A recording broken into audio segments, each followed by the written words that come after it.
Sir कौन कहे आज सीनियर जर्नलिस्ट एसोसिएशन तरफ जो आज जो बैठक कराई जगन्नाथ मंदिर कौन यार उद्देश्य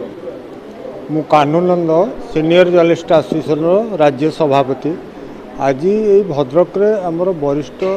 सांबादिक संघर जो बैठक होता तार मुख्य ये था कि आमर संघ तरफ विभिन्न जिले में जो माने वरिष्ठ सांबादिक अच्छा प्रायतः 60 वर्ष ऊर्ध कि 60 वर्ष हवा को जाऊँच से नहीं राज्य में संगठित करवा कर मुख्य उद्देश्य है एबे हाईकोर्ट रे आम संघ तरफ सांबादिक को पेंशन दवाई गोटे रिट पिटिशन होता हाईकोर्ट सरकार को निर्देश देता जे आपको कार्यकारी करिया ये बाबद रे सरकार किसी कार्यपंथा ग्रहण कलेनी तेणु 2026 आम गोटे अदालत अवमानना केस हाईकोर्ट रे कलु हाईकोर्ट यही जून 23 तारिख में सरकार को 3 मास टाइम देइचंती जे सांबादिक पेंशन कथाटा को यथाशीघ्र 3 मासरे समाधान करने तेणु सरकार या भितर यही पेंशन कार्यकारी करने तत्पर प्रकाश कर आज यही मीटिंग माध्यम सरकार को आम अनुरोध करुँ हाईकोर्ट रो जो निर्देश को कार्यकारी करंतु आ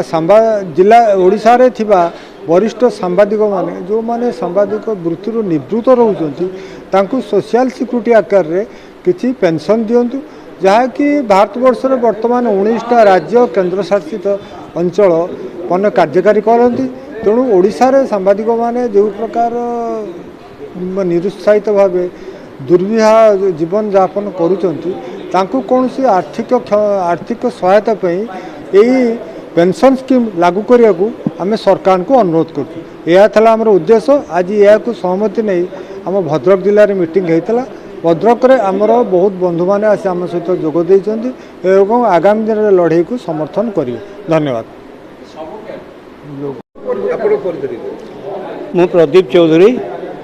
vice president Odisha senior journalist association. Exactly आम संघर आभिमुख्य होउची ओडिशा रे जो वरिष्ठ सांबादिक माने अवसर ग्रहण करछन्ते सांबादिकता वृत्ति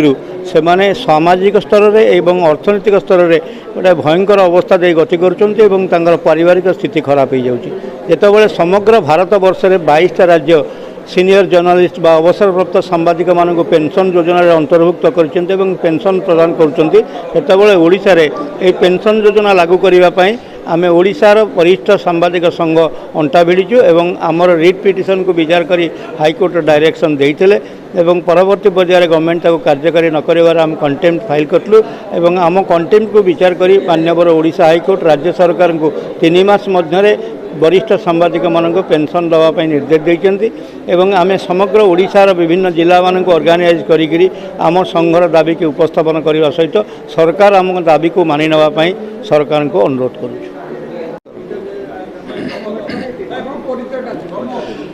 मु दुर्गाशंकर विश्वाल भद्रक जिला वरिष्ठ सांबादिक संघर सभापति। आज जो सीनियर जर्नलिस्ट एसोसिएशन तरफ जो आज बैठक यार मूल उद्देश्य सीनियर जर्नलिस्ट एसोसिएशन आज बैठक जगन्नाथ मंदिर सभागृह अनुष्ठित होगा तार मूल उद्देश्य होची जे दीर्घदिन धरिकी जो सांबादिक माने 60 वर्ष ऊर्ध दीर्घदिन धरिकी सांबादिकता करी अवसर से ग्रहण करिसंती सेमानकर आर्थिक अवस्था बड़ शोचनीय हो पड़ी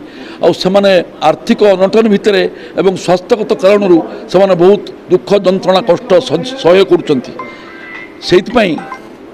ऑल ओडिशा सांबादिक वरिष्ठ सांबादिक संघर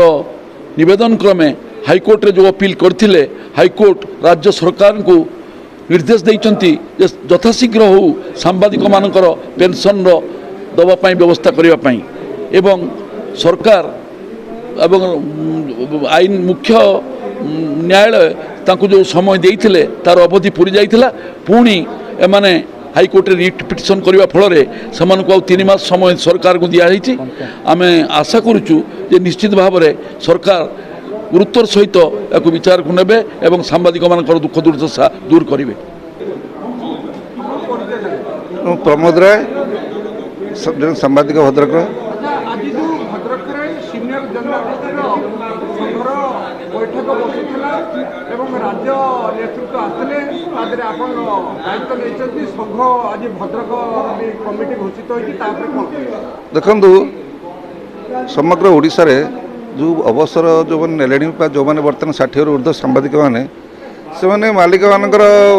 द्वारा जो शोषित होती समस्ते जानती अनेक